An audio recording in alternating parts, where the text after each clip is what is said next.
నమస్తే welcome to four sights TV Telangana ప్రభుత్వం ప్రతిష్టాత్మకంగా చేపట్టిన మహాలక్ష్మి పథకానికి ఊహించని స్పందన వస్తోంది. మహిళలందరూ ఉచిత బస్సు ప్రయాణాలు చేస్తున్నారు. దీంతో తమ ఉపాధి కోల్పోతున్నామని ఆటో క్యాబ్ డ్రైవర్లు ఆవేదన వ్యక్తం చేస్తున్నారు. ఉమ్మడి నల్గొండ జిల్లా వ్యాప్తంగా నిరసనలతో వెల్లువెత్తుతున్నాయి. ఈ అంశంపై మా ప్రతినిధి సైదులు మరింత సమాచారం అందిస్తారు. రాష్ట్ర ప్రభుత్వం తీసుకొచ్చినటువంటి మహాలక్ష్మి పథకం ఏదైతే ఉందో ఆటో క్యాబ్ డ్రైవర్లకు బతుకులు వీధిన పడ్డాయని చెప్తున్నటువంటి పరిస్థితి కనిపిస్తూ ఉంది. దీనికి సంబంధించి అయితే ఉమ్మడి నల్గొండ జిల్లా వ్యాప్తంగా కూడా ఆటో అదేవిధంగా క్యాబ్ డ్రైవర్లు కూడా తనకు జీవనోపాధి కరవైందని కూడా ఈరోజు ఉమ్మడి జిల్లా వ్యాప్తంగా నిరసనలు వెలువెత్తున్న పరిస్థితి కనిపిస్తూ ఉంది. ప్రస్తుతం అయితే నల్గొండ జిల్లాకు సంబంధించి అయితే ఆటో క్యాబ్ డ్రైవర్లు మనతో పాటు ఉన్నారు. ఇప్పుడు వాళ్ళని కూడా అడిగి తెలుసుకున్న ప్రతి చెప్పండి, ఉన్న పరిస్థితుల్లో ఎలా ఉంది? ఇప్పుడు ఈ ప్రభుత్వం పథకాలు 6 పథకాలు కూడా మాకు సంతోషకరంగానే ఉన్నాయి. కానీ అందులో ఒక పథకం మహాలక్ష్మి పథకం అనేది ఆటో ఓనర్లకి చాలా పొట్టగొట్టినట్టుగా ఉంది. కావున ఈ యొక్క పథకం గురించి ఆలోచించి మమ్మల్ని కూడా మీరు ఆదుకోవాలని చెప్పేసి గవర్నమెంట్ని మేము విన్నపించుకుంటున్నాం. ఎందుకనగా ఈరోజు ఆడవాళ్ళు ముఖ్యంగా ప్రయాణించేది ఆటోలలో. వారికి ఫ్రీ బస్సులు పెట్టడం వల్ల ప్రతి ఒక్కరు కూడా బస్సులలో వెళ్తున్నారు.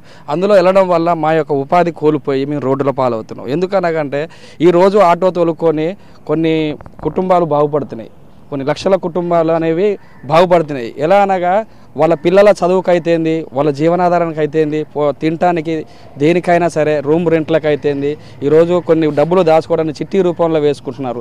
ఇవన్నీ కట్టలేని పరిస్థితుల్లో ఈరోజు మా ఆటో కార్మికులందరూ కూడా రోడ్ల పాలయ్యారు. కాబట్టి రేవంత్ రెడ్డి సీఎం గారు దయచేసి మా మీద దయ ఉంచి మీరు మాపై కరుణ ఉంచి మాకు కూడా తగు న్యాయం చేస్తారన్న ఖచ్చితమైన నమ్మకంతోటి మేము మీకు విన్నపమిస్తున్నాం. మేము మమ్మల్ని ఆదుకోండి, దయచేసి మా పిల్లల్ని రోడ్ల పాలు చేయకండి అని చెప్పేసి ఈ రకంగా మేము వినియోగించుకుంటాం. ఇంకొక విషయం ఏంటంటే మా ఆటో కార్మికులకి ఏదైనా ఒక ఉపాధి కల్పించండి. మెయిన్ ఏంటంటే ఒక స్కీమ్ ద్వారానో కొన్ని 2 లక్షలు 3 లక్షల రూపాయలు ఇచ్చే స్కీమ్ ద్వారానో, లేకుంటే నెలకి ఇంత ఇచ్చనే ఒక స్కీమ్ ద్వారానో ఏదో రకంగా కూడా మమ్మల్ని ఆదుకోండి. ఎందుకంటే ఏ ఒక్క స్కీమ్ పెట్టినా కూడా, గత ప్రభుత్వాలు పెట్టినా, ఎన్ని ప్రభుత్వాలు పెట్టినా కూడా మా ఆటో కార్మికులకు ఒక్క స్కీమ్ కూడా అందలేదు.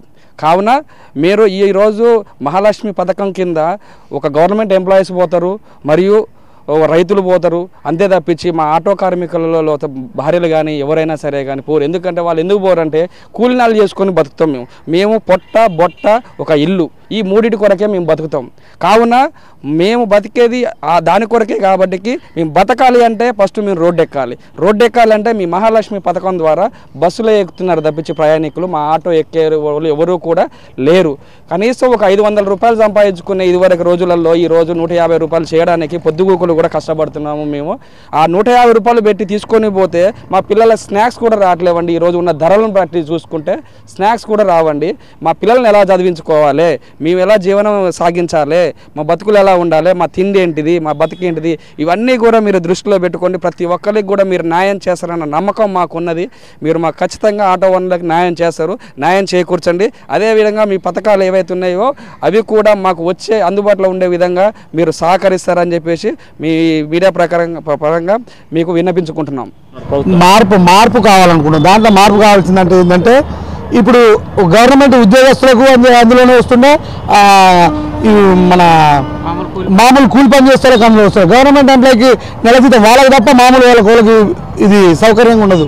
ఆర్టీసీ వల్ల వచ్చేది ఏమైనా గవర్నమెంట్ ఎంప్లాయీ ఎప్పుడో ఒకసారి వచ్చేటోళ్ళు ఈ కూలి పని చేసుకుంటారు. వాళ్ళ కోసమని వీళ్ళు పెట్టిన వల్ల వాళ్ళ గవర్నమెంట్ ఎంప్లాయీకి తప్ప లక్షల కొద్ది ఆటో యూనియన్ అని ఇట్లాంటి పెట్టుకొని లక్షల కొద్ది మంది నిరుద్యోగులు రోడ్ల మీద పడి ఆగంతులు అయిపోవడం జరుగుతుంది అన్నట్టు. ఇప్పుడు మీరు చెప్పేది ప్రధానంగా డిమాండ్స్ ఉంది. అసలు ఆర్టీసీ అనేది మహాలక్ష్మి అనే పథకం మామూలుగా వేస్ట్గా మేము అనుకుంటున్నాం, ఫెయిల్ అయింది. ఆర్టీసీ మహాలక్ష్మి పెట్టడం వల్ల ఆటో కార్మికులంతా రోడ్ల పడవలసి వచ్చింది. నా పేరు జిన్నరాజు బొప్పారావు. నేను 10 సంవత్సరాల నుంచి ఆటో తోలుతున్నాను. ఇప్పుడు కేసీఆర్ ప్రభుత్వం అన్యాయం చేస్తుందని కాంగ్రెస్ ప్రభుత్వాన్ని తీసుకొచ్చినాము. ఇప్పుడు అందరం మా అడ్డ మీద అందరూ కలిసి ఓట్లేసి గెలిపించినాం. ఒకేసారి ముందుగా మాకు చుక్క ఎదురైంది, మాకు సమస్యలు ఎదురొచ్చినాయి. ఈ బస్సు ఫ్రీ అనడం వల్ల మాకు ఉపాధి కోల్పోయింది. మాకు ప్రతి ఒక్కరు డిగ్రీ బీఈడీ ఎంఎస్సీ చేసిన వాళ్ళు కూడా ఆటో యూనియన్లు ఉండరు. మాకు జాబ్ కల్పిస్తారా, లేకపోతే ఏ విధంగా మా ప్రభుత్వం ఆదుకుంటుందో మీరు తెలియజెప్పాలి. ఇంకో విషయం ఏంటంటే ఫ్రీ కాకుండా ఆడవాళ్ళకి 2500 ఇస్తున్నారు అంటారు కదా, 5000 ఇవ్వండి ఒక్కొక్కరికి, 5000 ఇచ్చి బస్సు ఫ్రీ రద్దు చేయాల్సిందిగా మేము అడుగుతున్నాం ప్రభుత్వాన్ని. కాంగ్రెస్ ప్రభుత్వం మేనిఫెస్టింగ్లో మహాలక్ష్మి పథకం పెడతామని చెప్పినప్పుడు మహాలక్ష్మి పథకం అంటే ఏ విధంగా ఉంటుందో ప్రతి ఒక్కరికి న్యాయం జరుగుతుంది, అందరూ కూడా ఫ్రీగా పోవచ్చు అని అనుకున్నాం. కానీ ఈ కాంగ్రెస్ ప్రభుత్వం వచ్చిన తర్వాత ఈ పథకం వల్ల ఇన్ని కుటుంబాలు ఈ ఆటో కొనుక్కునండి 10 సంవత్సరాల సంది తోలుతున్నా, ఇన్ని పథకాలు ఇన్ని ఆటోలు రోడ్ల మీద పడి మేమందరం రోడ్ల మీద పడి కనీసారి పూటకెళ్ళిన పరిస్థితి ఏర్పడుతుందని మేము అనుకోలేదు. రెండోది ఏంటంటే గ్రామాలలో ఉన్న ప్రజలు జనరల్గా పొద్దునట్లు లేస్తే పని ఎక్కడ దొరుకుతుంది అని చెప్పి పని దేవులాడుకునే పరిస్థితి ఉన్నప్పుడు వాళ్ళు ఎక్కడ తిరుగుతారండి ఈ బస్సులలో ఫ్రీగా? వాళ్ళ కుటుంబం పోషించుకోవడానికి నానా ఇబ్బందులు పడుతుంటారు, వాళ్ళు తిరగలేరు కదా. రోజుకు నెలకు 50,000 రూపాయల జీతం ఉన్న టీచర్ మాత్రం నల్లగొండ నుంచి కానీ హైదరాబాద్ నుంచి కానీ ఫ్రీ బస్సులలో తిరుగుతుంది. అంటే 50,000 రూపాయల జీతం గవర్నమెంట్ ఉద్యోగాలు డబ్బులు వాళ్ళకే, ఫ్రీగా తిరుగుతుందుకు రోజుకు 500 రూపాయలు హెల్ప్ వాళ్ళకే. మరి మామూలు ప్రజలకు ఎక్కడ జరిగిందని ఈ న్యాయం? కాబట్టి దీన్ని ఖచ్చితంగా గవర్నమెంట్ దృష్టి తీసుకొని రేవంత్ రెడ్డి గారు దృష్టిలో పెట్టుకొని ఆటో వాళ్ళని అందరూ దృష్టిలో పెట్టుకొని ప్రతి ఒక్కరికి న్యాయం జరిగేటట్టు మా కుటుంబం మొత్తం వెళ్ళే పరిస్థితి లేదు. కాబట్టి మీరు దీని గురించి స్పందించాలని కోరుకుంటున్నాను. మహాలక్ష్మి పథకం ద్వారా మాకు తెలంగాణ గవర్నమెంట్ ప్రవేశపెట్టింది, అందరికీ మంచిగా ఉంది. కానీ మా ఆటో కార్మికులకి చాలా ఇబ్బందిగా తయారవుతుంది.